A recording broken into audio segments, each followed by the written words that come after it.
Today's episode is 1984, and when I first read 1984, I took it home when the pandemic of COVID-19 happened in 2020.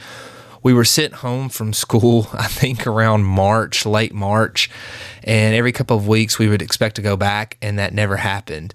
And so in the meantime, I had picked up 1984 and decided to read it for the first time. It was laying around in my classroom. And when that was happening, there was the events where one side would present the COVID numbers in the morning, and then the next side would represent the COVID numbers that they felt like actually were true at the end of the day. And it felt very much like Winston when he was told to go back and change what Big Brother had said recently. So when I was reading 1984, I was freaking out just a little bit, to be honest with you. I think a good dystopia can really touch you, can really bother you. We're going to talk about that in Fahrenheit 451, how it can make you, I guess, hyper aware of things around you. Something that we're going to talk about a lot with dystopia is the importance of art, why it's important to have these stories, why it's important to have these books written, why it's important to make sure that they're still a part of everyday life, and how long lasting will these books be.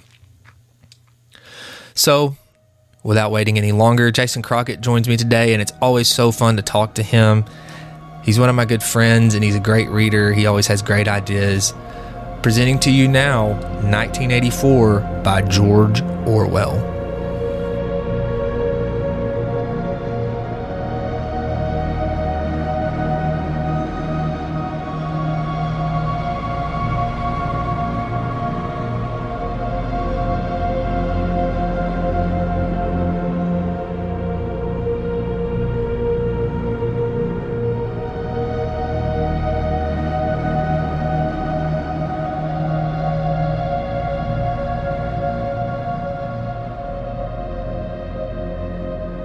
All right, 1984 by George Orwell. What is your synopsis of this story? 1984 is the story of Winston Smith, who lives in a country called Oceania. Oceania is this large, amorphous country, but Winston's specific city is called Airstrip 1. And his entire society revolves around worship of the party that controls their society and the figurehead of the party, Big Brother. And they have large propaganda posters everywhere that say Big Brother is watching you. They have thought police who could be anywhere in society listening to you, cameras, microphones, helicopters. Everyone's watching everyone. And Winston works for a ministry that controls the truth, and he is very dissatisfied with the world that he lives in. So much so that he has committed the sin of buying a journal and writing down his thoughts as hidden as he can. And the very first words he writes are, "Down with Big Brother." But then Winston meets several people at work. One is a coworker named Julia who works downstairs. Another is an inner party member named O'Brien. And Winston feels a connection with both of them. Something dangerous, something illicit with Julia, and something almost worshipful toward O'Brien, who is kind of like a big brother to him. And gradually, Winston commits more infractions, more rebellions, and ultimately learns what it really means to love Big Brother. It's been a while since I've read 1984. I read it in the pandemic of 2020, COVID-19. And I'll talk about that in a little bit. But what are some of your... I know you're reading this right now with your AP kids. What are some of your favorite parts so far? We've done something different this year where instead of have the entire novel read by X date, and then we're just going to talk about everything, I chumped it up to where you had to have like the first 50 pages read by this date. We'd do a 10-question quiz and then talk about it. And that has led to a lot more conversations because now kids aren't able to just wait till the last second and skim through it. They have to be ready for like 6 or 7 quizzes. And it has given us really good scenes to talk about. I think one of the first things for me is the early part of the book with Winston walking around and you being introduced to whatever Oceania is, whatever Airstrip 1 is. The very first line of the book is jarring when it says that it was in April and the clocks were striking 13. And how can clocks strike 13? That's not even a real number on the clock. Well, it is if everything's in military time. But clocks should only be 1 to 12. So it sounds like we don't even fit in here. And right from the get-go, everything is dark timeline. Everything is wrong. I really like the part where Winston is in the ministry working, and it sounds awful. You get to see all the awful, terrible things about his society that he and others are becoming numb to. The 2 minutes of hate that you have to live through every day, gearing up for hate week, going out to watch the movies at night. And what are you watching? You're watching news about how we've blown up this boatload of refugees that were trying to seek asylum and stuff. And it's awful because, it's just terrible to the human being. And so you're sitting there reading this terrifying stuff, and then you turn the next page because you want to read another one. Any of the scenes where there's something good going on or something thoughtful and slower, I don't think are bad, but they didn't grip me. They didn't get me and scare me as much as those others did. The 2 minutes of hate is always something that I use when we go over Anthem, because we are introducing that dystopia. I know I've told you in my class the Anthem is not about the dystopia, but we have to go over those elements because you're in that world. But when you go over the worship of figurehead, I always use the 2 minutes of hate because that's what it ends up being. They get so angry that they're chanting B, B, B, So that always stands out to me. I've always thought the relationship between him and O'Brien was interesting because I feel like when I was reading it, I was kind of like cheering that relationship on just a little bit. I was kind of like, yeah, he is your buddy. And so for me, when he turns, I was kind of gutted as well because I thought, man, this guy seemed to be, I guess, a friend almost to an extent. I don't know that I would call him a friend, but what am I trying to say? Well, he's like a mentor. He's like, this guy that you've kind of idolized a little bit. Even though he's just named O'Brien, we don't see any other control or influence from him. There's something that when he looks at me, I feel he's pointing me out. He's singling me out. And that's kind of what gets them started, is just like a look, right? Yeah, it's kind of right. like, which made me think at the end, because when you read it, you kind of think that Winston's a little silly because he's talking about, like, I know just by looking at him that, do you know what I mean? Mm-hmm. But then at the end, it makes me think like maybe O'Brien was trying to catch people that way by giving this look that people could trust. Well, even, and this as a teacher too, when we were watching Hall Duty, tons and tons of kids will walk by you in the hallway. But if there is a kid who's up to something and you happen to make eye contact and he's looking at you like all sweaty, you don't even have to ask. He's up to something. Or they're looking around in class. I can't remember what happened yesterday, but a kid was doing that. They were trying to pass a note in their test. God. And it's like, you can't do that, right? And so they're like looking around trying to find me. And so immediately I come over there. And after class, they were like, how did you know? Mm-hmm. Well, how do you think that I knew? I'm a mind reader, kid. Yeah, crazy. You bring up the 2 minutes hate. And the first time I taught this was with my very first AP class. And they were coming in from a math class, a super tough math class, to my room. And they were all frustrated every day. And it just turned into them complaining. And I was like, okay, we're going to have 2 minutes hate, get it all out, and then we're going to go on fresh to something else. And every day they could have their 2 minutes hate, vent about it, books are closed, go on. Maybe that's a kind of therapy, but I also don't know that it's very helpful when you want to consistently, this, where it's like, I don't want to be a complainer, because you're kind of opening up pathways for that in your head. and you're getting into these habits, and those habits determine your character. And if you're going to vent about the same hateful things every day, then that becomes who you are. Well, and talking about this too, because I've always wondered, like, because Winston seems so almost independently minded, I guess, to an extent. You're kind of like, how can you be duped into the 2 minutes of hate, and then all of a sudden I'm in love with Big Brother? Do you know what I'm saying? Even though I know that there are people around him, like his neighbor, that is just like all about the party, right? Yeah. Am I remembering correct? Okay. But when you see these things and you get fired up, and then Big Brother maybe seems like a savior to an extent, then I can see where that 2 minutes of hate would help with mind control, I think. Does that make sense? Like, and I'm going to talk in a minute, but it is reminding me a little bit about, because and I know that he wrote it purposefully, I think, for that reason, but there's a lot of parallels to Nazi Germany. Oh, yeah. And,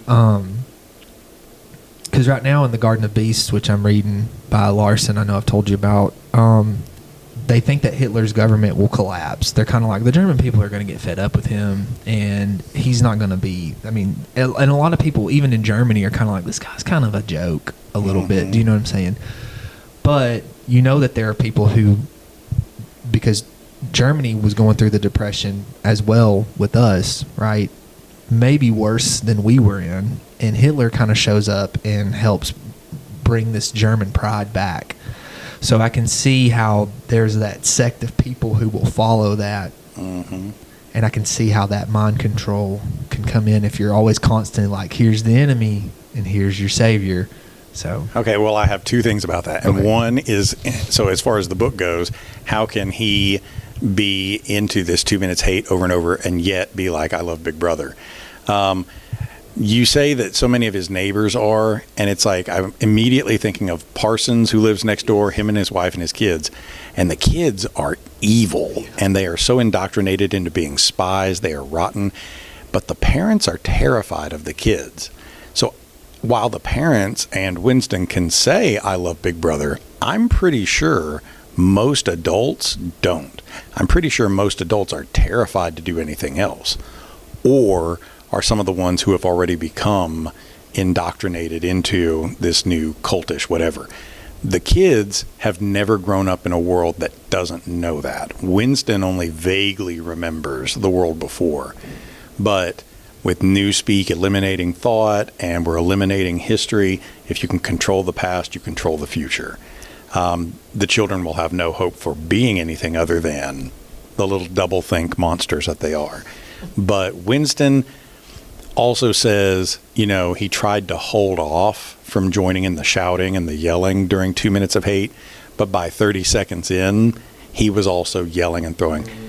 I think we as human beings want to be civilized sometimes, more often than not, and yet if you put us into a gym with 1,100 kids and 70 teachers and everybody's getting really amped up, it's hard to not slip into that crowd mentality.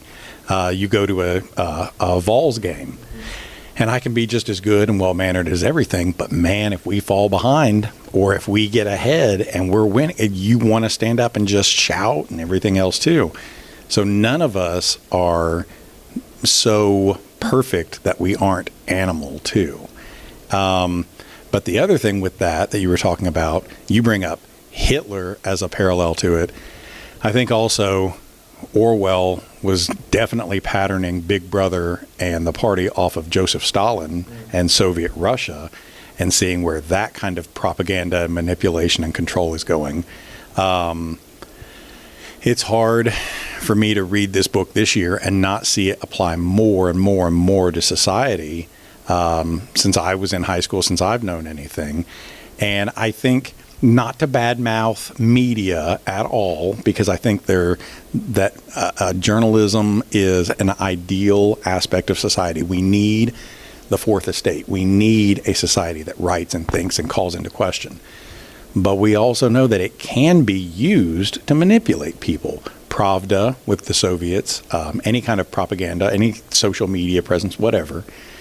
I'm thinking about what I've seen on the news in the last year.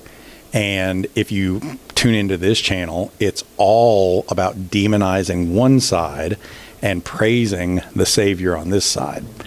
If you turn into another station, could be CNN or whatever, it's all about demonizing that guy.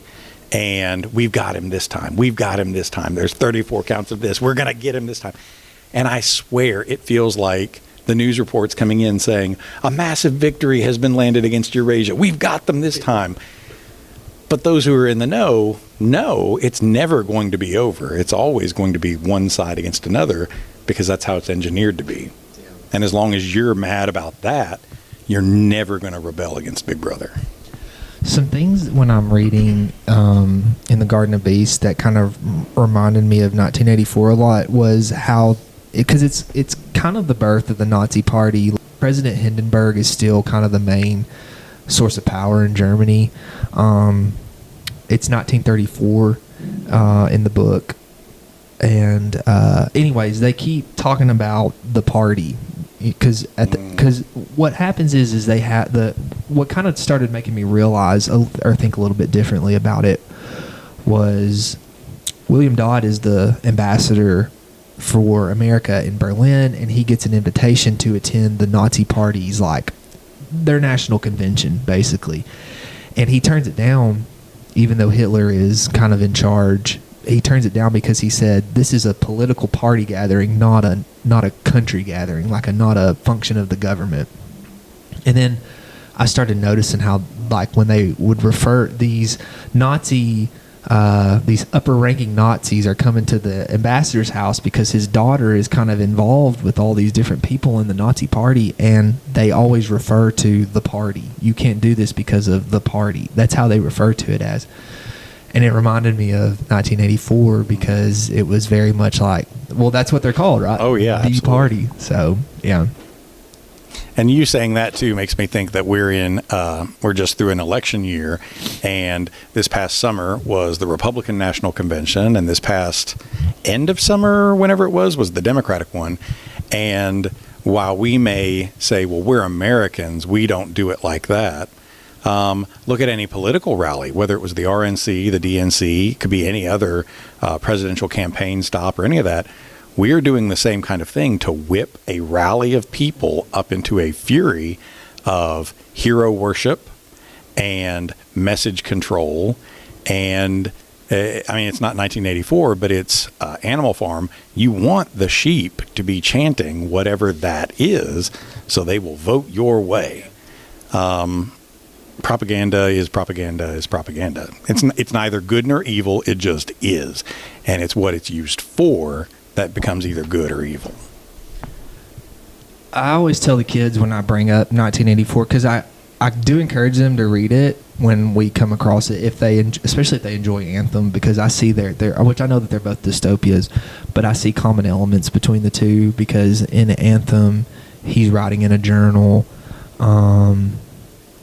He is trying to break out of the society. I had a better example, and I've kind of gone blank, and I'll probably remember it in just a second, but I've always thought that Anthem is like a baby version of 1984 to an extent. Okay, yeah. But anyways, I always tell the kids, 1984 is not in my top 5 as in favorite books of all time, but as far as impact on me, that I would say that it's in my top 5 as far as impactful books. I read it in the pandemic, and when I was reading it which I don't want to get political, but when I was reading it was when President Trump had decided, well, we're going to give our own statistics instead of the CDC. And so in the morning, the CDC would release their COVID numbers. And then I would read some chapters in 1984 about how Winston is changing what Big Brother said to make sure that it reflects in all media that he is correct. And then the White House would come out at the end of the day, like usually around 1:30, 2 o'clock, and be like, here are the real COVID numbers, And I just can remember being like, wow, like we are living this right now because they're trying to correct things to make sure that it lines up with what their message was at the time. Because if I remember correct, their message at the time was, it's not as bad as it seems, right? It's not as bad as it seems. And so you had the CDC again coming out, and then the White House would be like, well, no, these are the actual numbers. And so you didn't really know who to trust, which I think is where Winston kind of got to questioning things, because he was like, wait, last week this said this and I'm fixing it. So that's kind of the birth of him questioning things. And then the telescreens, which I know I've got on here, our cell phones telescreens. Oh my gosh. Yes. I mean, class brought that up this year. Like, they're always listening to you, you know, even when you have them turned off and just sitting here. I said something about a product in class today to my student teacher, and she said, well, I don't know what that is. And I said, well, watch, because your phone's going to be telling you what it is. But yeah, I think the phones are. When we went to England and France in 2019, I remember leaving America, I thought security was tight at our airports. Great. But when you're in London and you go into the underground tube system, the subway, there are cameras everywhere. I mean, they are festooned from the ceilings, and they are pointing in every direction. When you're on the street, you may not think to look up and see them, but they are branched off of every building. Tons of cameras. London is the most visually patrolled city in the world, and that's part of England's stance on security. Which London is Airstrip 1, correct? London is Airstrip 1. That's right. Why call it Airstrip 1? And when you think that the party basically reduced your country to the functionality of a military airstrip, you don't even have national identity anymore. There really are so many cameras. Maybe here in America we're like that, because it's like we value our privacy more, but I think it is much more insidious because it's in our phones. Yeah. It is everywhere, and we've surrendered that privacy for maybe not so much security. We've surrendered it for entertainment and convenience. Yeah. I think when I was reading about him trying to hide from his telescreen, I was thinking that, like, wait, we carry these in our pockets every day, and who knows, like you said, we don't know what they're really gaining access to. Mm-hmm. Do they watch me while I poop? Mm-hmm. You know what I mean? Because I'm on my phone during that time, and just all those things. So, well, this hits me too, and I know you bring up, not to get political, but it's like you find it hard to discuss good literature without, at some point in history, getting political. What's his name?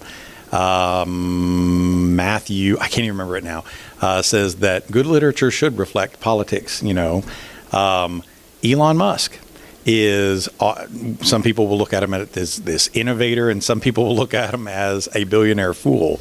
But Elon Musk owning Twitter, and now being so closely related to the new incoming presidential administration. And I have a Twitter. I don't use Twitter, but I have it. I know I've tweeted before, and I know I've searched on there. Does Elon Musk have my search history? And if he has it through Twitter, does he have it through Google? And if Jeff Bezos gets invited to be part of a presidential, does he know my buy history on Amazon and my watch history on Amazon Prime? And am I comfortable with these billionaires having my search histories, having my social media, having my purchase histories, and then being part of an administration that may or may not want access to that may or may not. Oh, and for what somebody would say, well, why would they ever want it? Maybe not, but what if I decide to run for office one day? And now they're like, ooh, he used to buy Dungeons and Dragons stuff right here. Look at this. And then they can use that against me somehow in, whatever. Like, that feels especially insidious to me. Well, it's the same reason, too, why would you think that China would want our information? It's because knowledge is power. Knowledge is power. That right there. Yeah, knowledge is power, and they have it, and they know. And it's kind of like you said, you can't really operate in the modern world without surrendering that, Because I've gotten off social media. I mean, I still have a Facebook and an Instagram. I don't have those things on my phone. I don't know my logins anymore. But it's still there. They still have access to all that. So I'm going to ask you this really quick before I forget about it, because it kind of popped in my head. because I thought about this when I was reading it. The plebes, right? Mm-hmm. The proles, yeah. yeah. I probably said that wrong. I'm sorry. It's been a while since I read it, but so he describes them as being so nasty, right? Yeah. And living, but to me, it seemed to me that they had an aspect of freedom that the others didn't. Yeah. Talk about that with me. They do have an aspect of freedom that Winston doesn't. But you know what? My neighbor has horses in a pasture, and those horses don't have to wear clothes, and they can wander around and eat and play and do whatever they want. And I can shout at them, pay your taxes, and they don't have to do anything. Those horses, in a way, have a kind of freedom that I don't. But they are also, because of their intellect and because of what they are, creatures. And I'm the human. And I can move them when I want to. I have them penned in. I can farm them when I want to. They may seem to have more freedom than I do in some physical ways. But while Winston thinks rebellion will one day show up because of the proles, that if there's hope, it's in these people, they're never, ever going to rebel.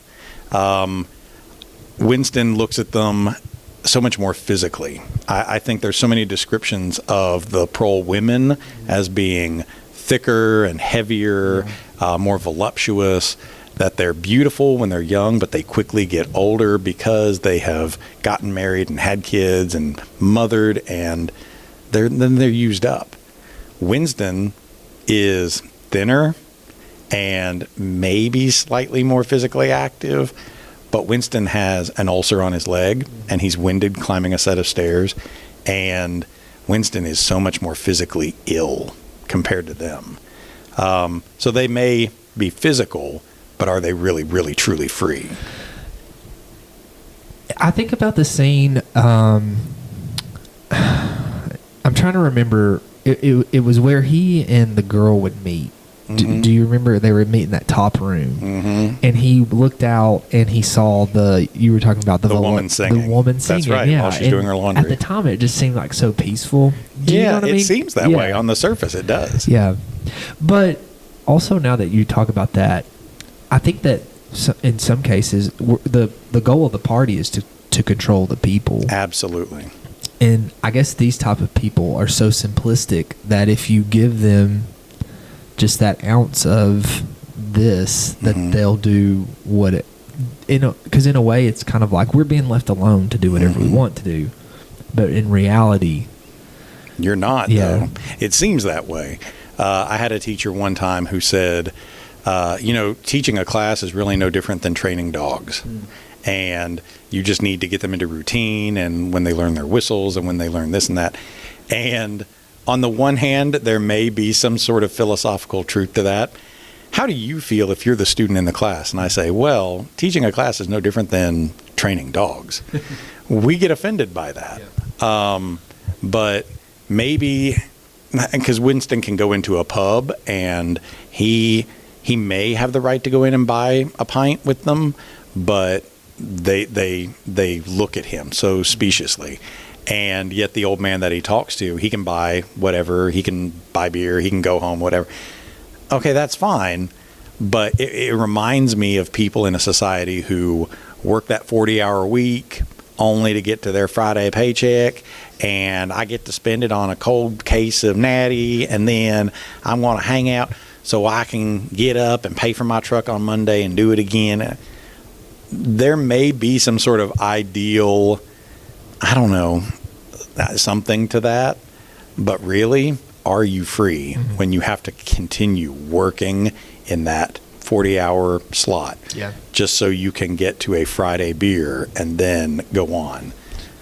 I think too, if we didn't come into class and we did treat them like that, like if I came in and said, okay, everybody stand up, now sit down. Now, when I turn this light on, you stand up. And I did that for the first, 2 or 3 days to get that routine.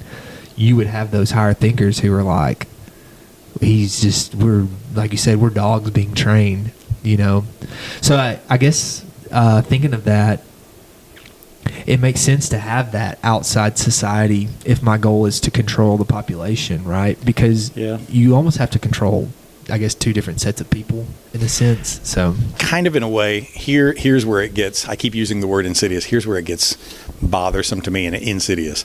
If we're running a high school and your goal is to churn out what? Free thinkers, then you have one paradigm for how you run a school that churns out free thinkers. If you're trying to churn out loyal citizens who will continue to work the way you want them to work and fill the jobs you need to fill, you have another paradigm. What if White County High School said, if you don't want to stay in high school, graduate, and get a diploma, you can leave right now. You can leave right now. No truancy officer is going to come after you. Nobody will make you come to high school. You can go work a job. You can go do whatever you want. You won't be able to leave the county, but you can go live, go do what you want. If you want to be able to vote, if you want to be able to do this, you have to stay here. You have to do our classes, graduate, do this. You don't have to control all of them. You just have to control the ones who are in school so that you can control the others. The ones who drop out, and this sounds really harsh, but in that kind of hypothetical scenario, become useful idiots who are going to, they'll show up and they'll do whatever menial work they've got to do, but they don't really care about making the rules or enforcing them because they have their perceived limited freedom that they can go off and just live happily. But are they really living, or they're just living in the confines, the pen that I've created for them? Right. They don't see that I'm treating them like farm animals. Right, yeah. It makes you wonder about the ignorance is bliss type thing too, though, you know? Like, well, the slogan of the party is that ignorance is strength, right? Yeah. But it doesn't mean my ignorance is strength. It's this engineered ignorance, right? So how much do you think Orwell has gotten correct so far? Or trending, maybe?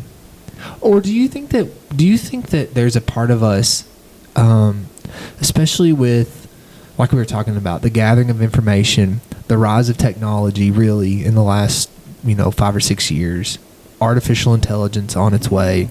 I don't know if you saw where an artificial intelligence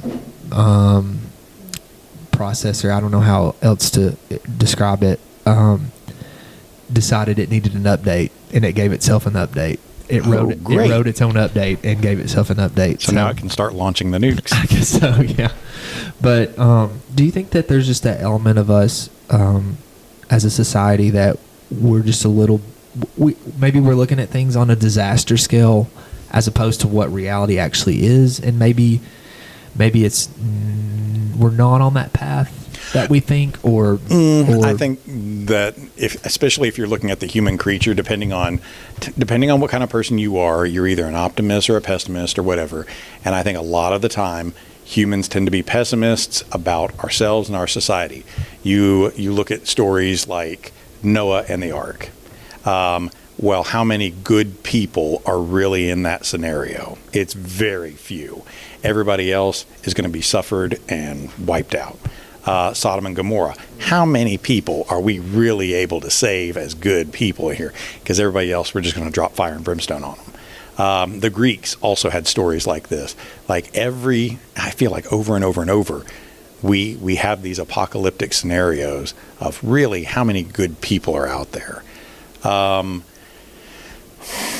I do think that there's something sarcastic and jaded and bitter about that in ourselves as a society, and it's definitely in Orwell's work.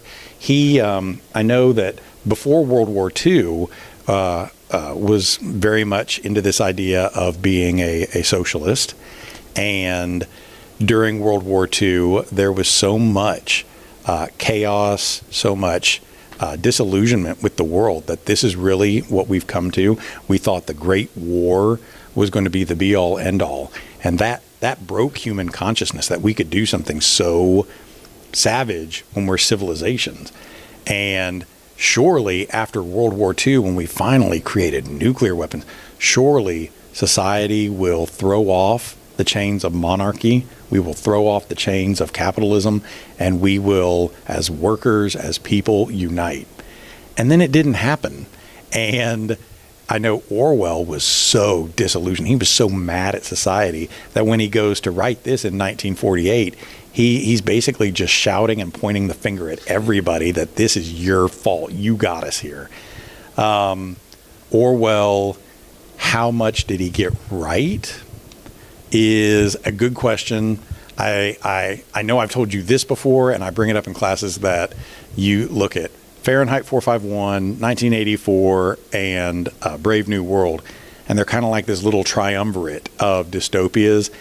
And I always thought, maybe this one had a little bit, maybe this one had a little bit, that they were right.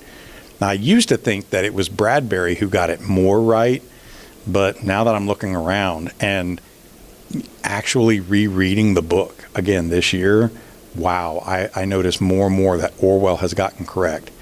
Maybe it's in the surveillance. Maybe it's in the politicization of stuff.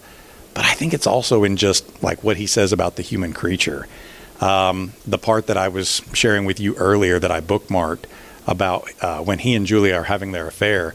And he says that romantic relationships are to be canceled by the party. The party doesn't want you feeling that kind of emotional fulfillment. They want you waving the flag. They want you chanting the slogans. They want you marching. If you have relationship fulfillment, you're content. And you don't really care what's going on at a televised rally. But if you deny that, you can trend all of that emotion toward the hero worship of Big Brother. And that there's something militant. There's something that you can turn these kind of people who are involuntarily celibate, that you can turn these people who have these emotions denied them, you can turn them into weapons for the state. And reading that this year, made me sick, because I was like, wow, how much of that do you see now? Well, that's another parallel with Anthem, is because they have the palace of mating is what it is, and they basically treat them like cattle, and that takes out that romantic relationship. Why do you think? I feel like that's a common thread with dystopia, is that loss of relationship. Probably because that makes us human. That makes us, right? That's our identity. And it separates us, right? It does. Yeah. You can certainly see animals who pair and mate. Okay. And even animals like dolphins who tend to live in pods or whatever, or wolves in packs. But really, how much of a society do they have? And what separates the human from the animal is our love for one another and our connections, and that we stop being so selfish about the one, the I, that we go toward how I am fulfilled by what I'm doing for the next one. But if you can eliminate that and just engineer that love back toward a thing, the party, you turn the human being, you undo the human being. You turn them into a thing that can be controlled, a puppet.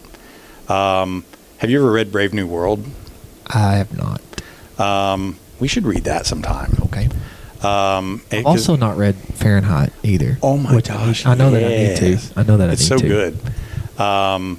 So you would love Fahrenheit, and it's a pretty short book, and you're talking about a book that's about burning books, about censorship. I think you'd really like that, and would see a lot of parallels between Guy Montag and Winston Smith. Huxley's book, Brave New World, I've not read in a handful of years, but it was a similar kind of thing. You bring up this, why do dystopias need to eliminate the romantic attachment? Well, maybe in Anthem they have the palace of mating, but in Huxley's book, they also, society, the world state, puts out a drug, and they get everybody together on these days for these rituals. And they're not denying them that erotic content or that romantic attachment. They're engineering it as something that can be used to still control the person. And I think that's something that we bring up in American society. How much do we over sexualize stuff, or how much do we hyper fixate on the beauty of this, or the feeling I get from that? Because in a way, with drugs, I guess that's another kind of addiction. And if you are so focused on that, you're not going to complain about or work on. Yeah. Almost the opposite, I guess, right? Yeah. But with the same outcomes. Right. Why do you think, I feel like 1984 seems to stand out over most dystopias as far as popularity goes. Why do you think that is? Well, why do you think that is? I think, which I've not read as many dystopias as you have, probably. I just feel like that for me, when I read it, like I said, I felt like that there was elements of what I was actually living through at the time. Do you know what I mean? Yeah. And like I said, when I looked at cell phones and news change and things like that, it just seemed very plausible that we could slide down that slope. And I know that we sit and think that a country like America, I know that I am guilty of that. Sometimes I think our country's too large to slide into that. But at the same time, I think that that's how those things happen. That's what they said in 2008 with the financial crisis. These banks are too big to fail. yeah. But they did. And you said something earlier, too, like about the war, Orwell and the war. That's kind of something that's going on right now because Hitler's trying to arm Germany, and he's been doing that. And everyone's kind of been like, we'll never have another great war, so it's really not that big of a deal. Mm-hmm. And like I said, they've been like, he's really not going to be in power much longer. There's going to be, they think that inside the Nazi party, there's going to be a split. And they don't think that he will win the split. And so they're very much been like Hitler doesn't have the competency to do this. And I think that I can see us being guilty of that and sliding into that at the same time. So I think for me, with the different, I like Anthem for kids because for freshmen, I shouldn't say kids, but for younger people, because it is very much you don't have to follow what everyone else is following. Do you know what I mean? So yeah. I like it for that aspect. But as far as like plausibility of that society happening, there's really no a war happens. That's all that we know. We just know that there were like two sides fighting. But in 1984, when I read it, it was very real. Like there was very much I could see this happening because there are times that I feel like maybe we are still living that, you know. Mm-hmm. And I think what you're talking about with journalism, I think that that's what scares me the most about society sliding away, is because I think that there are still sources of true journalism. I think that there are people who do lean left or right that still try to be objective. Mm-hmm. But I think that those who are in charge, or I guess have more control, see it as money. Oh, yeah. And it's entertainment. Because now, when I go into, I don't know, to get my oil changed, Fox News is on. Or I go into this place and I have to sit in the waiting room, CNN is on, you know. Mm-hmm. Where used to, they probably would show like Matlock reruns or something. Do you know what I mean? And or you go into White County High School and the lunchroom, the cafeteria has TVs playing. Well, yeah, that's true, yeah. And so I think that that's what, to me, seems scary is once, because especially in our society today, the influence of media is so, it's okay. We'll edit that out. We're not professional. We're doing this for fun, for the love of books. The media today has such an influence on thinking, not just people and the way they act, but the way that they think. And it's scary to think about that influence. We've talked about it. It reminds me of Truck Schultz on Indian Killer, because he lives on an island separate from Seattle. And I think that that's intentional, because he goes to this island and he doesn't care about the chaos he's left behind. He's living securely in his mansion on his island.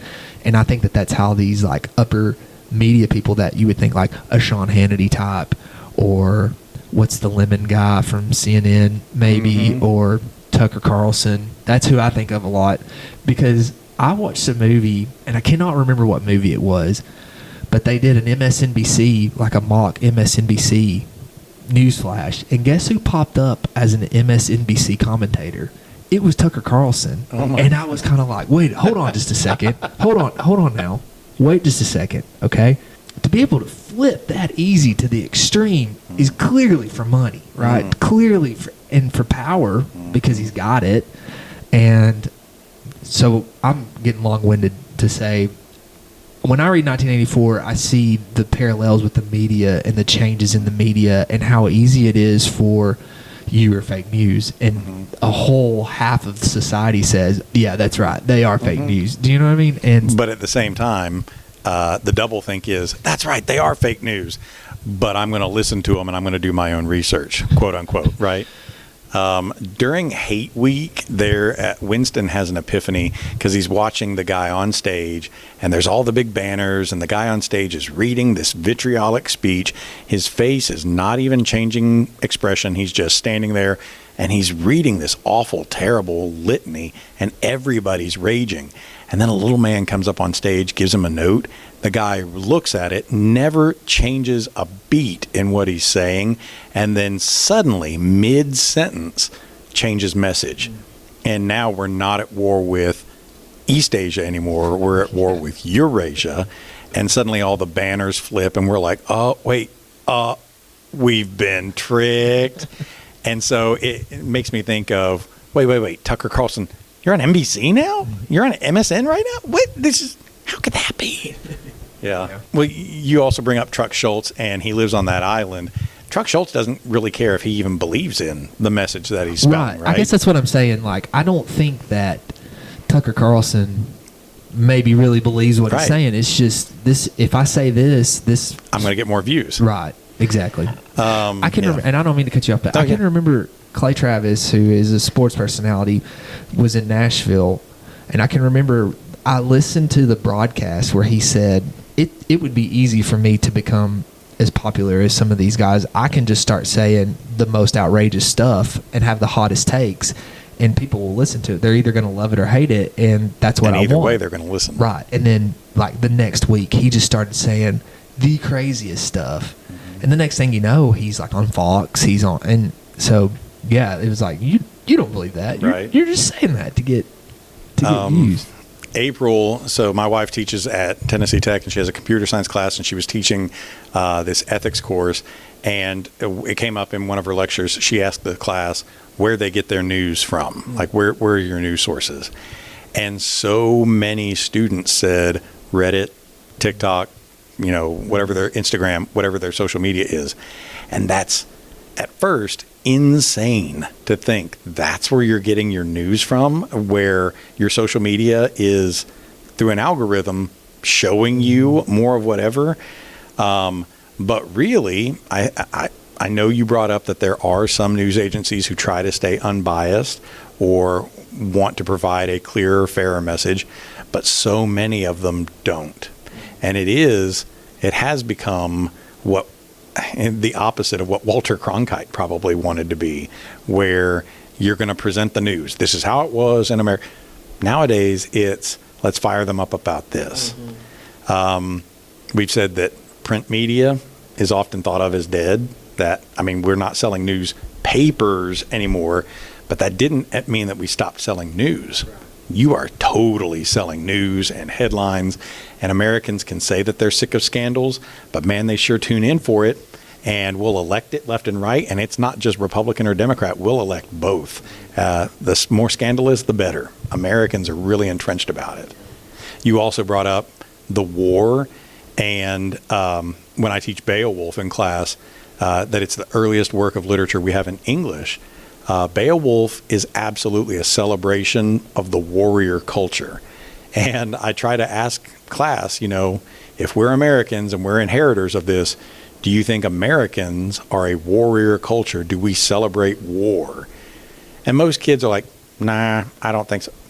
But I don't know that they're really answering Why? We absolutely love celebrating Veterans Day. We love celebrating Memorial Day and 4th of July. You so many times will see a guy at IHOP or wherever who's wearing a veteran cap. And what are people going to do? They're going to shake his hand and say, thank you for your service. And if I don't say that, that's almost like, why? What's wrong with you? Why would you not do that? It is expected to honor the warrior. And for me, the uncomfortable thing is look at American experience and how do we benchmark that? It's not by the invention of peanut butter, the invention of the TV, the invention of this. We have the Revolutionary War period, the Civil War period, World War I and World War II, Vietnam. American history is benchmarked by what wars we've been in. So can America identify itself by not being in war? Do we need war to focus whatever our aggression or whatever outward?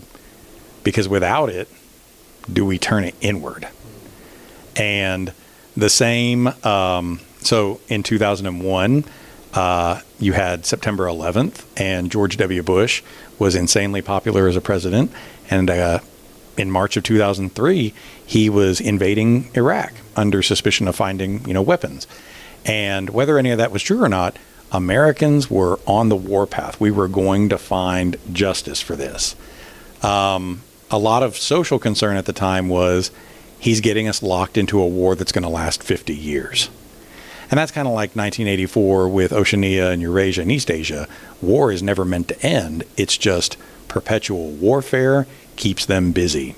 It keeps them fighting. It keeps them focused on this, and they'll never rebel against you. The same Republicans that are being elected today promise that we're going to get us out of war, and yet politicians will say, if they don't meet our demands, it's going to be chaos. If they don't release these prisoners by the time I take office, it's going to be chaos. Well, there's totally doublespeak in American politics too, and it's both sides. It's not one or the other. Can we be a society and not be in war? I think war is also a unifier in a sense, because you have a common enemy. Do you know what I mean? So I can see why in the book they would want to have a consistent enemy, whether that be East Asia or Eurasia, because that's going to unify people behind the Big Brother banner to an extent. So it's way easier for our family to hate somebody down the street and focus our attention on that. Don't you just hate Kevin and his house with those lights? But if we don't, then are we going to start turning on each other? Yeah. We've kind of talked about it a little bit, and you and I thought had a good discussion about it, because I think that it brings in like the importance of art. Why do you think that 1984 is important to read? You're reading with your AP students. Why is it important for these? And I encourage mine to read it as well as freshmen. Why do you think that it's important for them to read this book, or anyone? Because I would encourage anybody to read it. Why do you think that it's important to read 1984? For the same reason that we as educators get judged by society, especially in the current climate of the last 4 to 10 years, where we are celebrated as, oh man, we love teachers in the classroom. But at the same time, they're calling us indoctrinators, that we are teaching kids what to think. Man, it comes back to the same old joke. If I'm teaching kids what to think, I'm going to teach them put on some underarm. I'm going to teach them that. But really, I want to teach my students how to think. And man, you got to ask questions. And nobody wants to ask questions. So many of our classes are just sit and get classes that want you to do the lecture, put something on Google Classroom, let them type, and not make them have to engage. But if you say, okay, well, we're going to get up and do this activity, everybody groans. And if you make them have to do a presentation where they have to tell you what they think about, oh, why do we have to do that? Even if you just say, what do you think about that, Tommy? So many kids are like, I don't know. Because it's way easier and more sheltering to just stay within the pack and not have to play that game and let somebody else talk for you. but I need my students, I need my kids, I need this state to be, I need all of us to be people who ask questions. And you raise the level of public debate. You are not necessarily going to find all the answers, but you want to keep asking those questions. Why do I think that? My wife and I will sometimes talk about our faith with, our kids. And I can remember years ago on the drive home that I said something about, well, I know I believe in God and I know I believe in creation. I don't know that I believe God really created the world in exactly 7 days. I think that process was longer than that. And I think that when we tell it, we metaphorize it in saying it was 7 days. And my wife got very quiet. And I brought it up and was like, well, but what do you think? And she said, I don't think we should talk about it, Jason. Not being able to talk about it, our differences and, why do you believe that, gets us into some dangerous territory. Not being able to talk politics gets us into some dangerous territory. Not being able to talk about these sensitive issues. Because when you read Fahrenheit 451, that's why they started eliminating books, because it led to too many things we couldn't talk about without fighting about. I need students, even if Drew Hastings says, well, no, I definitely believe it was 7 days to the letter. Okay, why do you believe that? And it's not a sin to ask that question. Instead, you either challenge your belief and come out with a different answer that you think, no, I actually believe this one. Or you become reconfirmed in why you believe those answers. Either way, it's going to lead you to a better outcome by having asked the question and pursued answers. So I think that's why 1984 is a great book that we need to every year teach over and over again. I think when we talked about like the importance of art the other day, you were talking about like getting fired up about election results, I think, right? And then you would read some of 1984. And I think that there is an importance as far as like to stay vigilant. Mm-hmm. I guess I'm not trying to show political leaning. Oh, in it. Yeah. I mean, obviously you want to talk about politics with, like you said, with literature, but I think like either way you look at it, it can teach you to stay vigilant. I think for me, we talked the last time about how I enjoyed reading dark things. I think for me that's like an outlet to reality. Like in some senses you don't want your art you want to be able to escape, and those are fun things to read. The James Bond books are fun to read and escape. Yeah. But then also, like, I think to see that human struggle, that human condition, do you know what I'm saying? Oh, like, yeah. I think to see that and be able to relate to that, and because you know what? I very much would be Winston. I very much would be like, oh, Brian, he's thinking the same thing I'm thinking. Like, I've got that connection with him. And then I would very much be like brought into I'm going to bring up some stuff to him. And then the next thing I know, I'm in room 101, I think that I can relate to that. Do you know what I mean? I do. I think like you're preaching at my heart right now, because it's like, I feel like my first answer was so, noble, but at the same time, you talk about me getting fired up about election results or this and that, and reading 1984, really though, it kind of shines a light back on me. Should you be getting so fired up? Because is it really so different from this or that? Did the game suddenly stop because one candidate won over the other? And here you are, the party member who is getting fired up at what the announcement is. And you bring up O'Brien. And how many times in my life or in my career, in my friendships, have I like idealized this person and I've laughed at all their jokes, and it's like, yeah, I really like you. And I've told them my secrets, only to get to a point where it's like, I'm betrayed by you. Right, yeah. And then it's just like, wow. And it's in politics, it's in your friendships, it's in your work environment. And, somebody said, there's this great TV show, The West Wing, totally watch it. I'm doing an ad for it right now. that they were saying, are you calling me Joe McCarthy? I'm not Joe McCarthy. And he says, nobody looks like Joe McCarthy. That's how the devil gets in the door in the first place. And it's like, oh, that's right. Nobody looks like the devil. That's how O'Brien got you to come to his apartment and get the book in the first place. Yeah, and I think like it kind of sounds silly, but it gives you like those. It kind of enhances your spidey senses, right? Because you're like, hey, wait a minute. You hope so. You hope it does. Not that you would be like skeptical to people. Do you know what I mean? Like, I'm not saying that it would breed. But a healthy pessimism. dose of skepticism is not bad. It gets you in a situation to where you're like, hey, wait.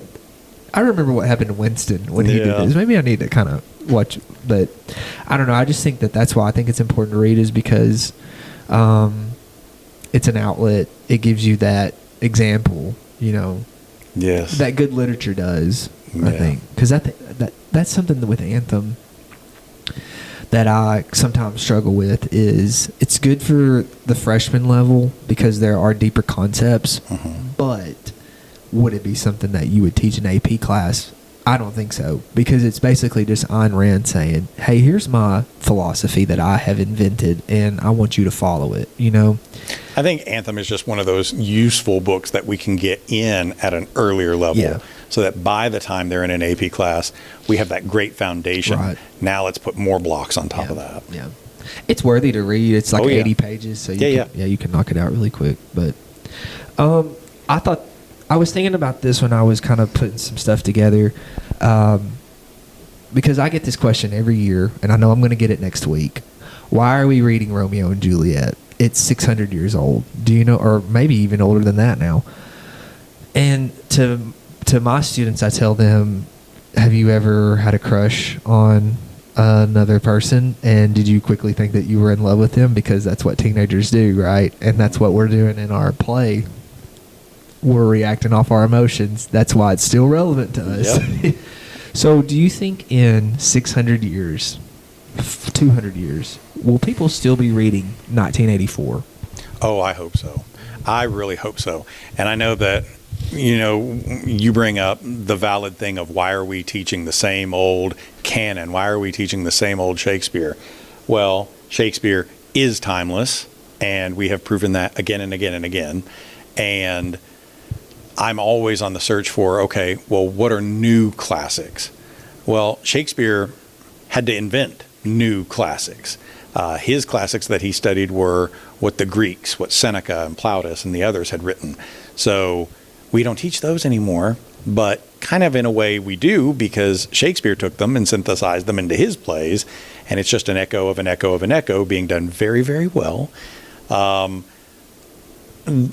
The new classics that are going to be coming around in 50 years, 100 years, are being written today. And what a wonderful thing that I'm alive at that time and I don't even know it, right?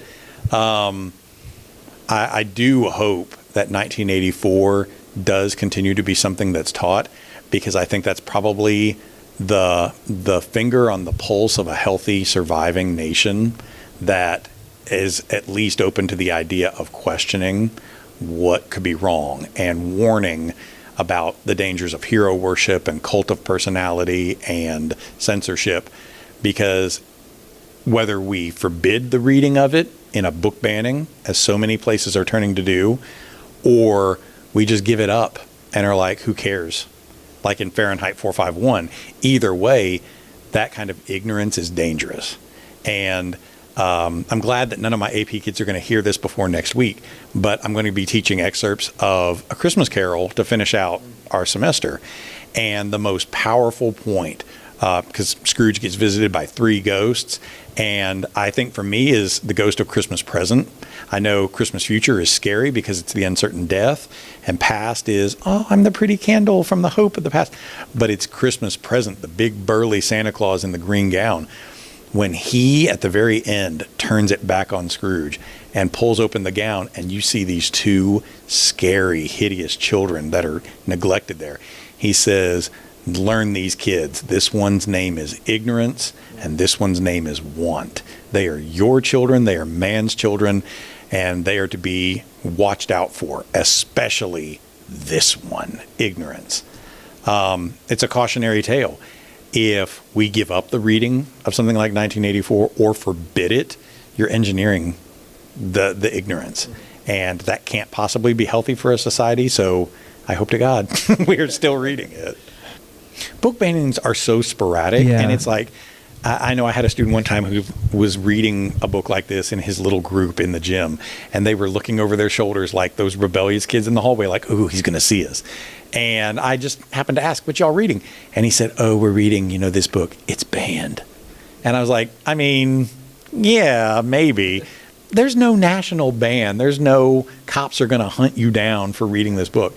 But maybe, Knox County just recently said we're going to ban these from public school libraries. Yeah, I think that's what I'm thinking, like, because we already are supposed to catalog for our state to see what we have in our classrooms. Those appropriate titles. Right, yeah. I think one thing that makes me hope that it will survive that test of time, I guess, is everyone is a little questioning of their government. Just a little bit.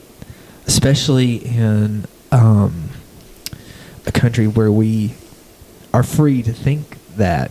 Do you know what I'm saying? Like, we are still free to question what our government's motives are.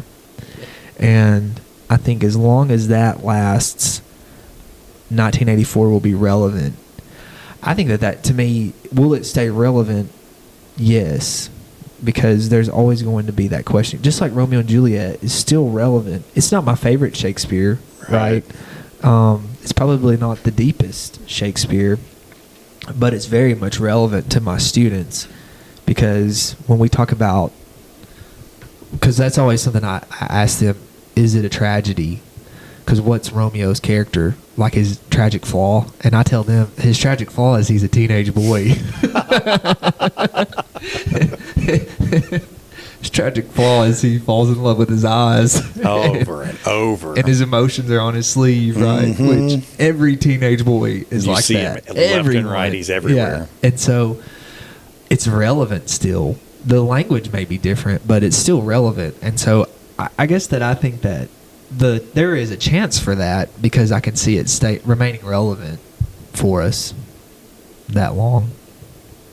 Hopefully you bring up that, Americans, we should be questioning our government, and like that's something foundational to us. It's written into our earliest documents, right? When in the course of human events it becomes intolerable to be able to do this anymore, that we should question a government. We should rebel against a government.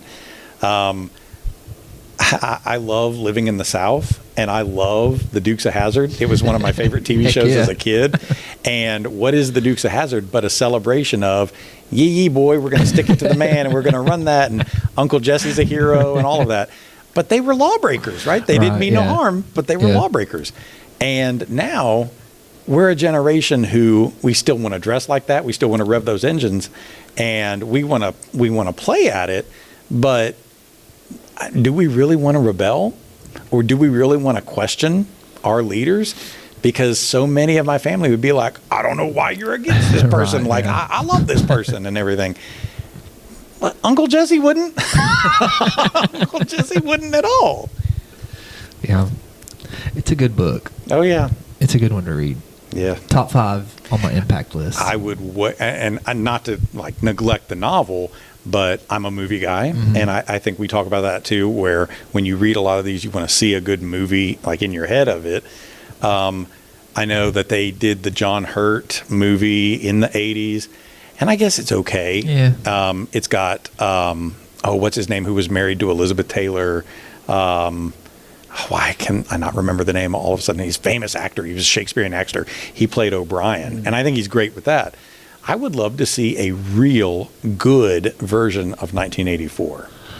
I always, when I read these books, view them as more like television series, because I know that's something you and I talk about is like casting our books.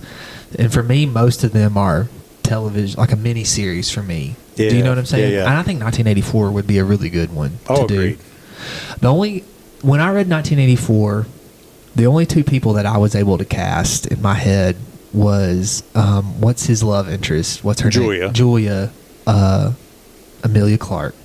Ooh, right? okay, yeah. And then, okay, I'm trying to think if I can explain more than he's in. But for some reason, O'Brien, which I know he's supposed to be English, but the O'Brien character to me, do you know the prison guard in Shawshank Redemption? Yeah, David Morse. Yeah, he's in a lot of other stuff too. Yeah. To me, he would have been like, for some reason, he always stood out to me as like a perfect O'Brien. He would be a good age for it too. Yeah. So, and maybe O'Brien is supposed to be English. Maybe they all are because they live in London. but they're actors. Hey, once Patrick Stewart says, "Ha, acting." But really, Oceania is England, North America, South America, Australia. Right. And Winston says at one point, or Julia, that we could be shipped or airlifted anywhere. So it could be an American who lives in London. I kind of wondered, you may shoot this down, what if Daniel Craig were O'Brien? I could kind of see that, yeah. Because he's getting older. I could almost kind of see him as Winston in a way. Like, is he young enough to be Winston? I feel like the Winston in that movie. He's supposed to be probably a late 30s or 40s, right? Yeah, and he's in his 50s, later 50s. But do you think that would be appropriate, an older looking person, because of the hardness of the society? Yeah. Do you see? Yeah. So I think it might could work. But they have makeup and acting skills. Yeah. And if you watch Star Wars, they have AI. Oh, so much of that CGI now. CGI, yeah. What about Idris Elba? Oh, man. Because we talk about these Bond guys who could be this, right? But would Idris Elba be an okay O'Brien? Being an O'Brien, yeah. Because to me, Idris Elba has almost like a trusting look about him. Do you know what I'm saying? Like, when I watch him in Luther, I think that's part of the reason that I pull for him is because I think... Have you ever watched Luther? I haven't. Oh, okay. So that's where I got introduced to Idris Elba, was in Luther, and he's this detective, and his wife has ended up having an affair on him, and she's remarried this guy, and she ends up getting murdered by his partner, by Luther's partner, and his partner frames it onto Luther, and so he's like kind of on the run at the end of the series. But anyways, I think that like that's part of the reason why I was cheering for him, because he kind of has this look that he would be one of your bros, you know? Yeah. April asked me years ago, like, who my favorite actor is. And I was like, I don't know. I don't know.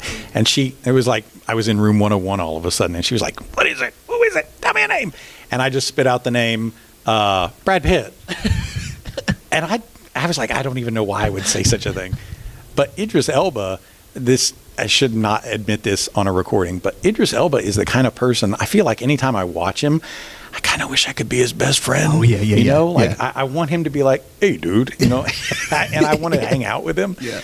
And then he betrays you, and you're like, oh, no. Yeah. Idris Elba. I think that would be a good one. Yeah. Because I want him to like me, but would he betray me? Yeah. And he has that look. Yeah. I'd trust him, right? Oh, yeah. Man. I'm going to write a letter to the BBC. We have an idea to cast. Get filming now. We have 2 people in mind. You can figure out the rest. They said they would do it. Yeah, put your budget on these 2, and then you can find all the British stage people are really good, so you can find someone. Do you have, off the top of your head, top 5 most impactful books? Just real fast. I used to, and of course that Mount Rushmore changes so much, but for me, when I'm thinking of what books made me, number 1 is The Stand by Stephen King, Lord of the Flies by William Golding, Fight Club by Chuck Palahniuk, The Road by Cormac McCarthy, and I'm not sure what number 4 or number 5 should be.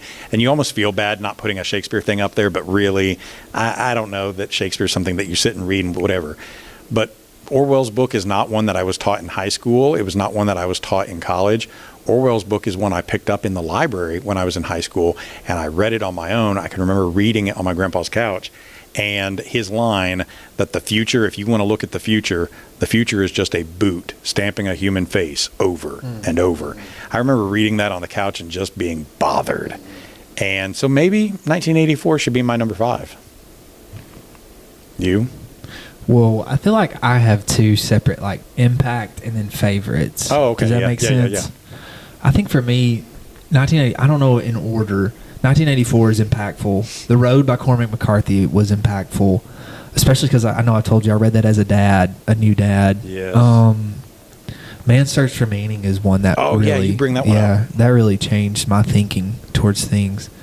Man, what other two? I know that I talk about it a lot too. The Road by John Ely was one because, he goes through this like transformation process of he starts this goal and something traumatic happens and he doesn't really get to see the end of it. His friends end up finishing it, but at the end they're drilling a hole through the mountain for this railway, and at the end they bring him to it because they finally broken through, and they go and get him and they want to show him the finished product, and he can see the speck at the end of the tunnel, right? Like, because it goes through the mountains, and it's like the last hill that they had to go through. And they're talking, and all of a sudden he's not there, and they don't know where he's at. They just can see a shadow, and he's like up against the wall, scooting down, because he's like, I have to see the end of this. Because what happens, I know that I've gifted it to you, but Yep. and I don't want to spoil it too much, but what happens is he goes to check on part of the railway, and he slips and falls, and he breaks his leg, and it's the winter, and so he crawls into a cave to find refuge for the night, and when he wakes up the next morning, he's like, why is the roof moving? And he's crawling into a cave full of like rattlesnakes. And so he's afraid to move because he's like, I'm going to die, you know? And so he spends like a day trying to figure out, I've broken my leg. How am I going to get out of this situation? I'm freezing. This is like imminent death, you know? And so when he comes out of the cave, he basically is like, I'm done with this. I'm ending this. So anyways, when he gets to the tunnel, he like shifts down it, and he's like up against the wall, and in the book it's talking about how he like is like sidestepping until he finally like reaches that, and his like anxieties. So I don't know, I thought that was kind of cool, like how it was a face you have to see the end of the tunnel. It's almost like a Moses moment too, where it's like he's gotten this far Yeah. and here we're going to finish it, but you know, one day you'll see the fruits of it. One day you just can't cross over yourself. Yeah. I think if you're thinking of books that are maybe not favorite, but impacted who you are as a reader and writer, I think your number 5 has to be A Criminal Life about Billy Dean Anderson. I think. Oh yeah. I think we have to add that. Yeah. We'll do a whole episode on that. Oh yeah, I someday. know. I talked to Nathan today and said, "Hey, we got to do a podcast." So. And of course he goes, maybe. Oh, we'll get him. All right. Well, thanks again. Absolutely. It's awesome.